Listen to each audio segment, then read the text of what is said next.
Hello, I'm Bob Weir with the continuing series of notable figures in North Texas. My guest today is Kristen Howell, the new Chief Executive Officer of the Children's Advocacy Center for Denton County. Thank you for being here, Kristen. Thank you. I don't know if you can tell that I'm jazzed and excited. Yeah. I think this is my first week on the job, and yeah, you do look like you're. Yeah, all around I'm feeling like I'm walking on air a little bit. Oh, that's great. That's great. Attitude has so much to do with it. And if you would please tell our viewers something about yourself, such as your education, background, sure. experience. Well, first and foremost, I'm a mom. I'm a mom of 2 little girls, and I'm a social worker by training. I went to Baylor University and got my bachelor's degree in social work, and then I'm a Tar Heel for my master's degree. So I went to UNC for graduate school, and I've been in the field of family violence and social work for the last 20 years. Oh, that's so I'm feeling great. like an old timer. Well, tell us, for those who may not know, this is all informational. So how many children receive help from the center? Yeah, so every year we serve about 1,000 victims of violence, victims of child abuse. So they've come in with an allegation, and there is a specific crime that we are investigating. With those 1,000 children that come in for the investigation, they have family members, they have siblings that are also served. So we'll serve another 1,500, so a total of 2,500 kids and their family members each year. But essentially that 1,000 number is the main number that we're looking at, 1,000 crimes that are committed against children. Well, that is marvelous. I mean, to think of that many children that have been helped. What types of help do they get, by the way? Counseling and, An advocacy center is designed to be a one-stop shop. So from the minute the outcry of abuse has been made, this is the very first and only place, hopefully, they'll have to go to receive all their services. So the child will come in for their first investigative interview. We call that a forensic interview. And then after that, their case will be coordinated by the investigators on Child Protective Services and law enforcement, the district attorney's office. They'll all be there and coordinating that case going forward through prosecution. So they'll come in for that investigative interview. Some kids immediately get a medical exam, a forensic medical exam, a SANE nurse exam. Many of our viewers know about that. So they'll receive that service. And then from there they'll get family advocacy and mental health services to be able to help the family. Every parent has had that sensation as a mom or a dad, a newborn baby. Gosh, is there a playbook that goes with parenting? Yeah. And that we've all realized there wasn't a one way to do this. When a crime's been committed against your child, you feel even more uncertain. And so having people help navigate the criminal justice system, having people navigate, what do I actually say to my child on the way home today? Parents get really uncertain. And so really having a team around that child and family to be able to help them figure out what the next days and weeks are going to look like is really important to families. Sure. And that's what the Advocacy Center does. You have to have a guide for this. Exactly, yes. People have to know what to do in circumstances like that. Yeah. How many staff members do you have at the... We've got about 26 staff members on site, but then we work with 34 law enforcement jurisdictions. We work with CPS investigative units. So the partnership team is much larger than our centers team. Right.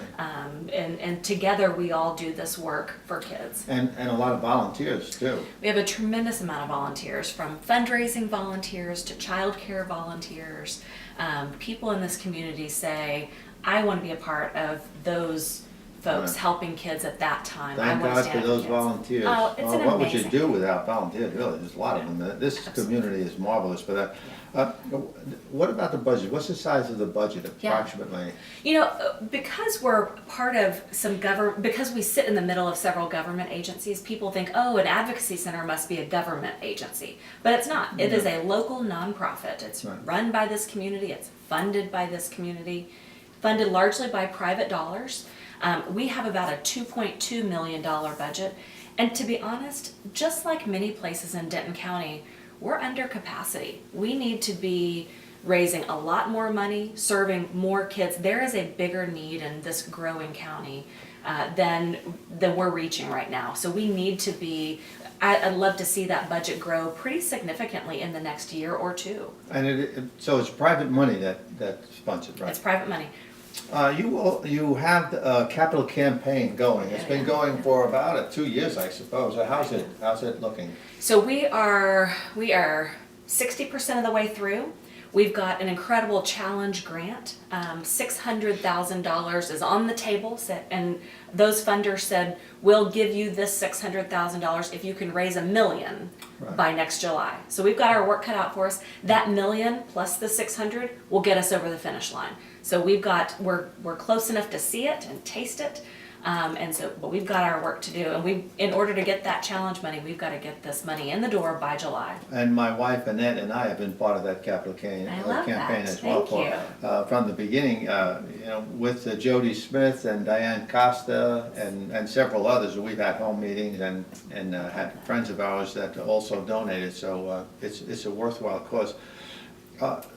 How about breaking ground on the new Louisville facility? Is that coming up? It is. It's coming up very soon. We are in the middle of contractor selections and really making those final choices, and we're going to be ready to rock and roll really soon here in the next few months. So it's going to be an exciting time.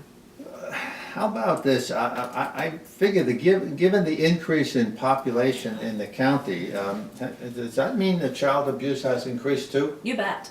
It really does. I mean, unfortunately, with an increase in a county's growth, we see incredible things. We see great economy coming. We see lots of new stores and restaurants and new excitement, new folks coming in.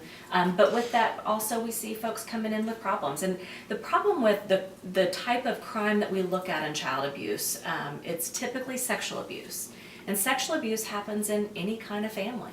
It happens across socioeconomic barriers. There isn't a type of person that perpetrates this type of crime. It's actually pretty widespread. It can be a coach at a soccer league. It can be this coach at a gymnastics league, and so and has been many of those. It can be a principal at a school, and so these are folks who have access to kids, and that happens in any community to any type of kid. And the growth in child abuse just means you need a growth in the child advocacy centers, for example, because you have to be able to handle the extra. It's a terrible part of the growth of the county, but you have to take that into consideration. Let's talk about when a child is being abused and someone suspects that. What do they do? Yeah, they've got to make a report right away. The law actually mandates every single person, including counselors and interviewers and people at the grocery store, it mandates every single citizen of Texas if you suspect child abuse, to make a Child Protective Services report or contact law enforcement. Those are really, really important steps. Those are the only way a child can access services at the Advocacy Center. So we've got to make those reports first and get that investigation going. Now, here's the deal. A lot of people worry, if I don't know about it, if I don't know for certain, if I didn't see it, if I just suspect, if I'm seeing odd behaviors, is that enough to make a report on? And the answer is yes, absolutely. Let the investigators do the investigation part. Exactly. But people have to give them the tip of the child who has concerns. And what we're able to see at the Advocacy Center, we actually read every single Child Protective Services report that comes into the county. And with that, we can begin to see all the different people who are worried about a child. And that begins to help us identify trends, identify kids that are really at risk. And so we can actually reach out to those investigative teams, or they're reaching out to us. We're in constant communication. Well, Kristen, let me ask you, what should a person look for if they suspect child abuse? Right. Sexual abuse, actually, we typically see changes in a child's behavior. A normally outgoing child might become withdrawn. A child might become more perfectionistic. They might be acting out more in the classroom. So teachers are one of our very, very most important first-line defenders. They recognize kids are hurting. They recognize that a child isn't acting the way they used to be. So knowing our kids is so important. Sure, when the performance in school changes, that should be a giveaway right there. Let me move on to where are some of the where's the child advocacy facility located? Right. Our main office is in Louisville. We've got a large office there, and that's the one that we're building a whole addition to. So that'll be an exciting new space, but that's the primary office. We've also got an office in Denton, and honestly, our eye on the ball of growing that facility significantly as well. We've got some land that has been donated in a large initial gift, and one day we'll have a much bigger presence in Denton as well. And I will have more of this information on the written portion, including the webpage. Great. And let me say, we can't conclude this interview without mentioning the great work done by Dan Leal, who led the center since 2002, helping to make children safer and educating the community about child abuse. Kristen, the baton has been passed to you, and we have faith in your ability to continue that legacy. Thank you so much for being Thank you. here. I'm so excited. Thank you. Thank you. And thank you for watching.